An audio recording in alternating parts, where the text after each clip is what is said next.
നമസ്കാരം. ശിവന്റെ രണ്ട് പുത്രന്മാർ ഹിന്ദു പുരാണങ്ങളിൽ വളരെ പ്രശസ്തരാണ്.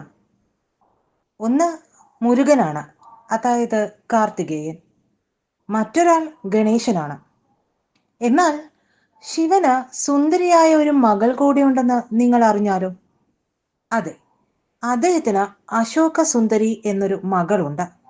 അവർ അറിയപ്പെടുന്ന ദേവതയല്ലെങ്കിലും ഇന്ത്യയിലുടനീളമുള്ള നിരവധി നാടോടിക്കഥകളിൽ വിവിധ രൂപങ്ങളിൽ അവർ പ്രത്യക്ഷപ്പെടുന്നുണ്ട്.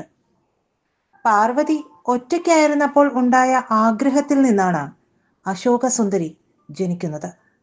പത്മപുരാണത്തിലും മറ്റ് നിരവധി ഗുജറാത്തി നാടോടി കഥകളിലും അശോകസുന്ദരിയെക്കുറിച്ച് പരാമർശമുണ്ട്. ശിവപുരാണത്തിൽ ഒരു സന്യാസിയിൽ നിന്ന് ഒരു ഗൃഹസ്ഥനായ ശിവന്റെ രൂപാന്തരത്തെക്കുറിച്ച് വിശദമായ വിവരണമുണ്ട്. മുമ്പ് ശിവൻ ഒരു നിഷ്പക്ഷ സന്യാസിയായിരുന്നു. ലൗകിക സുഖങ്ങളിൽ പങ്കാളിയാകില്ല.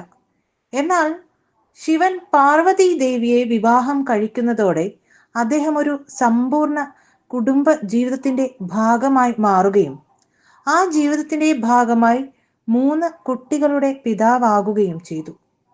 അതിൽ ഒരു കുട്ടി പെൺകുട്ടിയാണ്. അതെ, ശിവഭഗവാന്റെ പുത്രിയാണ് അശോകസുന്ദരി. അതിൻ്റെ ഐതിഹ്യം ഇപ്രകാരമാണ്. പണ്ട് ഒരിക്കൽ നന്ദനോദ്യാനത്തിൽ വെച്ച് പാർവതി ശിവനോട് ആ ഉദ്യാനത്തിലെ ഏറ്റവും ശ്രേഷ്ഠമായ വനസ്പതി ഏതാണ് എന്ന് ചോദിച്ചു. ശിവൻ കൽപ്പവൃക്ഷം എന്ന ഉത്തരം കൊടുത്തു. ആരുടെയും ഏതഭീഷ്ടവും ആ വൃക്ഷം സാധിച്ചു കൊടുക്കുമെന്ന് കേട്ടപ്പോൾ തനിക്കൊരു സുന്ദരിയായ പെൺകുഞ്ഞ് വേണമെന്നായി പാർവതി. അഭീഷ്ടം ഉടനടി സാധ്യതമായി.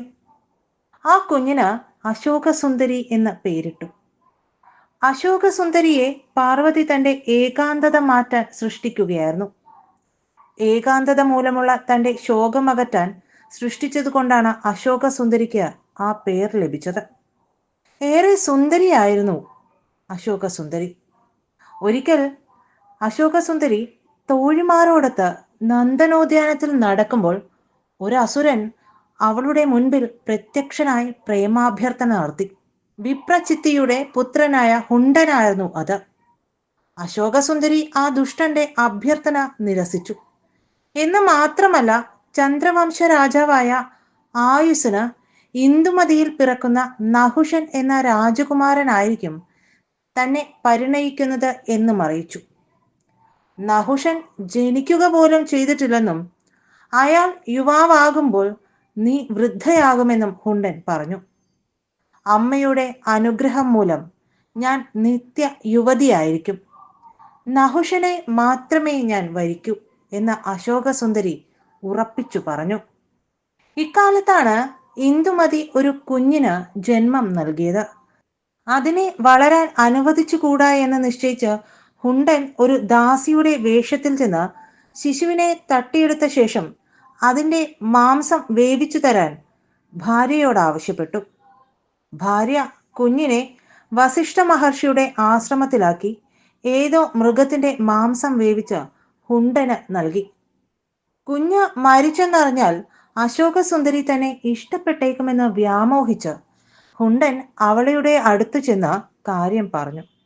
ദുഃഖിതയായ അവളെ വിദ്യുന്ധരൻ എന്ന കിന്നരൻ സമാധാനിപ്പിച്ചിട്ട് നഹുഷൻ ജീവിച്ചിരിക്കുന്നുണ്ടെന്നും ഒരു നാൾ ഇവിടെ എത്തി അശോകസുന്ദരിയെ വരിക്കുമെന്നും അറിയിച്ചു. ഏറെ സന്തോഷവതിയും ഉന്മേഷവതിയുമായ അശോകസുന്ദരി നഹുഷനാൽ നീ വധിക്കപ്പെടട്ടെ എന്ന് ഹുണ്ടനെ ശപിച്ചു. ആ പ്രവചനം സഫലമായി. നഹുഷൻ സിംഹാസനാരൂഢനായി അശോകസുന്ദരിയെ പട്ടമഹിഷിയാക്കി. നഹുഷൻ ഉഗ്രമായ യുദ്ധത്തിൽ ഹുണ്ടാസുരനെ വധിച്ചു. ചക്രവർത്തി പദത്തിലെത്തിയ നഹുഷന്റെ അടുത്ത നോട്ടം ഇന്ദ്രപട്ടമായിരുന്നു. അതിനായി അദ്ദേഹം 100 അശ്വമേധ യാഗങ്ങൾ നടത്തി. ആയിടയ്ക്ക് വൃത്രനെ വഞ്ചിച്ചു കൊന്ന് ബ്രഹ്മഹത്യ പാപത്തിനിരയായ ദേവേന്ദ്രന് സ്ഥാനഭ്രംശമുണ്ടായി. പാപപരിഹാരത്തിനായി മാനസ സരസിലെ ഒരു താമരത്തണ്ടിൽ ഒളിച്ചു പാർത്ത് അദ്ദേഹം കഠിന തപസ്സിൽ മുഴുകി. സ്വർഗം നാഥനില്ലാ കളരിയായി. അപ്പോൾ ബൃഹസ്പതിയുടെ ഉപദേശപ്രകാരം ദേവന്മാർ നഹുഷനെ ഇന്ദ്ര പദവിയിലേക്ക് ഉയർത്തി. സ്വർഗസുഖങ്ങൾ അനുഭവിച്ച് തലയ്ക്ക് മത്ത് പിടിച്ച നഹുഷൻ മഹർഷിമാരെ കൊണ്ട് പല്ലക്ക് ചുമപ്പിച്ചു. പൊക്കം കുറവായ അഗസ്ത്യമുനി വഹിച്ചിരുന്ന പല്ലക്കിന്റെ തണ്ട് താണിരിക്കുന്നത് കണ്ട് നഹുഷൻ സർപ്പ എന്ന് പറഞ്ഞ മുനിയെ, അതായത് വേഗത്തിൽ ഓടൂ എന്ന് പറഞ്ഞ് മുനിയെ ചമ്മട്ടി കൊണ്ടടിച്ചു. തലയിൽ ചവിട്ടുകയും ചെയ്തു. ക്രുദ്ധനായ മുനി നീ സർപ്പമായി പോകട്ടെ എന്ന് നഹുഷനെ ശപിച്ചു. അയാൾ ഒരു പെരുമ്പാമ്പായി ഹിമാലയത്തിന്റെ താഴ്വാരത്തിൽ വീണു. വിവേകം വീണ്ടു കിട്ടിയപ്പോൾ പശ്ചാത്തപിച്ച മോക്ഷത്തിനിരന്ന നഹുഷനോട് വനവാസകാലത്ത് നിന്നെ കണ്ടുമുട്ടുന്ന ധർമ്മപുത്രർ നിന്നെ ശാപ വിമുക്തനാക്കുമെന്ന് മഹർഷി പറഞ്ഞു. ഒരു നാൾ കാട്ടിൽ വേട്ടയാടി നടന്ന ഭീമനെ ആ പാമ്പ് വരിഞ്ഞു മുറുക്കി വിഴുങ്ങാൻ ആരംഭിച്ചു. അപ്പോൾ വിലപിച്ച ഭീമന്റെ അടുത്തേക്ക് ധർമ്മപുത്രർ ഓടിയണഞ്ഞു. തന്റെ പൂർവ്വ പിതാമഹനായ നഹുഷനാണ് ഈ സർപ്പം എന്നറിഞ്ഞ ധർമ്മപുത്രർ നഹുഷനെ സർപ്പരൂപത്തിൽ നിന്ന് മോചിപ്പിച്ച് മുക്തിപദത്തിലേക്ക് നയിച്ചു. ജീവൻ മുക്തനായ നഹുഷൻ യമധർമ്മന്റെ സദസ്സിലെ ഒരു വിശിഷ്ടാംഗമായി ശോഭിക്കുന്നതായി മഹാഭാരതം സഭാപർവത്തിൽ, അതായത് 8-ാം അധ്യായത്തിൽ 8-ാം പദ്യത്തിൽ പറഞ്ഞിട്ടുണ്ട്.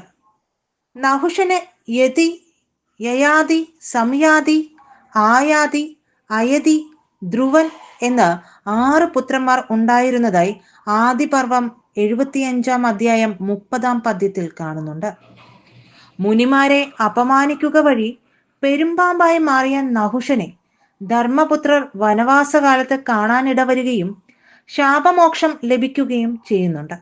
താൽക്കാലികമായുണ്ടാക്കുന്ന ഉയർച്ചയിൽ മതിമറന്ന് അധപതനത്തിലേക്ക് കൂപ്പുകുത്തുന്ന മനുഷ്യരുടെ പ്രതീകമായാണ് നഹുഷനെ കരുതുന്നത്. ഗുജറാത്തിലെ പല ഭാഗങ്ങളിലും അശോകസുന്ദരിയെ ആരാധിക്കുന്നുണ്ട്. ഗണപതിയുടെ ശിരച്ഛേദ സമയത്ത് അശോകസുന്ദരി അവിടെ ഉണ്ടായിരുന്നു എന്ന വസ്തുത ഒഴികെ മിക്ക ഗ്രന്ഥങ്ങളിലും അശോകസുന്ദരിയെക്കുറിച്ച് അധികമൊന്നും പരാമർശിച്ചിട്ടില്ല. പിതാവിന്റെ പ്രവൃത്തിയിൽ ഭയന്ന അശോകസുന്ദരി ഒരു ചാക്ക് ഒപ്പിന് പിന്നിൽ ഒളിച്ചു. തന്റെ മകന്റെ വിധിയെക്കുറിച്ച് പാർവതി അറിഞ്ഞപ്പോൾ അവൾ അത്യധികം കോപാകുലയായി. കോപത്താൽ അവൾ അശോകസുന്ദരിയെ ഒപ്പിന്റെ ഭാഗമാകാൻ ശപിച്ചു. പിന്നീട് ശിവൻ ഗണേശന്റെ തല പുനഃസ്ഥാപിച്ചപ്പോൾ അവർ മകളിൽ ജീവൻ പുനഃസ്ഥാപിക്കുകയും അവളെ സമാധാനിപ്പിക്കുകയും ചെയ്തു. ഉപ്പില്ലാതെ ഭക്ഷണത്തിന് രുചിയില്ല എന്ന വസ്തുതയുമായി അശോകസുന്ദരിയെ ബന്ധപ്പെടുത്തുന്നത് ഇങ്ങനെയാണ്.